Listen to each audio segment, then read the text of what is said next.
होलिका दहन की कहानी भक्त प्रहलाद और उनके अहंकारी पिता हिरण्यकश्यपु से जुड़ी है। विष्णु भक्त प्रहलाद को मारने के लिए हिरण्यकश्यपु ने अपनी बहन होलिका, जिसे आग में न जलने का वरदान था, को प्रहलाद के साथ चिता में बैठने को कहा। भगवान की कृपा से प्रहलाद सुरक्षित रहे और वरदानी होलिका जलकर भस्म हो गई, जो बुराई पर अच्छाई की जीत का प्रतीक है। होलिका दहन की पौराणिक कथा विस्तार से। हिरण्यकशिपु का अहंकार। प्राचीन काल में राक्षस राज हिरण्यकशिपु खुद को भगवान मानता था। वो अपनी प्रजा को अपनी पूजा करने के लिए मजबूर करता था। प्रहलाद की भक्ति। हिरण्यकशिपु का पुत्र प्रहलाद भगवान विष्णु का परम भक्त था। पिता के मना करने पर भी वो विष्णु जी की पूजा करता रहा। मारने के प्रयास।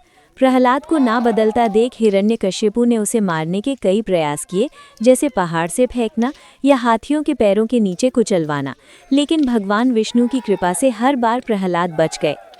वरदानी होलिका को वरदान। हिरण्यकशिपु ने अपनी बहन होलिका की मदद ली, जिसे वरदान प्राप्त था कि वो अग्नि में नहीं जल सकती। षड्यंत्र। योजना के अनुसार होलिका प्रहलाद को गोद में लेकर एक विशाल अग्नि में बैठ गई।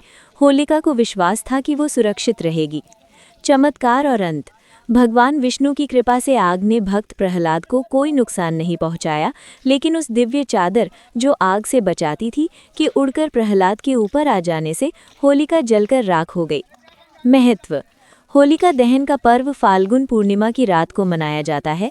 ये बुराई पर सच्चाई, अन्याय पर न्याय और अहंकार पर भक्ति की विजय को दर्शाता है। ये संदेश देता है कि चाहे कितनी भी बुराई क्यों ना हो, अंत में जीत सत्य की ही होती है।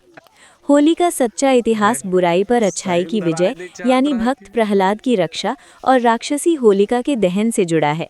फाल्गुन पूर्णिमा को होलिका दहन अहंकार और नकारात्मकता के अंत का प्रतीक है, जबकि अगले दिन रंगों का त्योहार राधा कृष्ण के प्रेम और सामाजिक भाईचारे को दर्शाता है।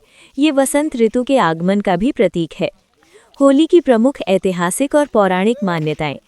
होलिका प्रहलाद की कथा।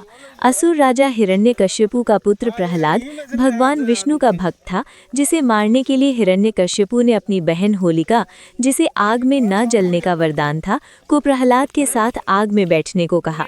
भगवान विष्णु की कृपा से प्रहलाद बच गए और होलिका जल गई, जो बुराई पर अच्छाई की जीत का प्रतीक बना। राधा कृष्ण का प्रेम। होली की शुरुआत का संबंध बरसाना में राधा कृष्ण के प्रेम से भी है, जहां उन्होंने रंगों से होली खेली थी। कामदेव की कथा। मान्यताओं के अनुसार शिव की तपस्या भंग करने वाले कामदेव को शिव ने भस्म कर दिया था और फिर रति की प्रार्थना पर उन्हें पुनर्जीवित किया, जिसकी खुशी में ये त्योहार मनाया गया। राक्षसी धुंडी का अंत।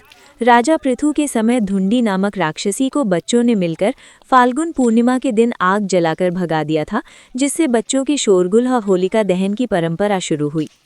होली न केवल पौराणिक कथाओं बल्कि वसंत ऋतु के नवीनीकरण और पुरानी नकारात्मकता को भूलकर नए रिश्तों की शुरुआत का त्योहार है।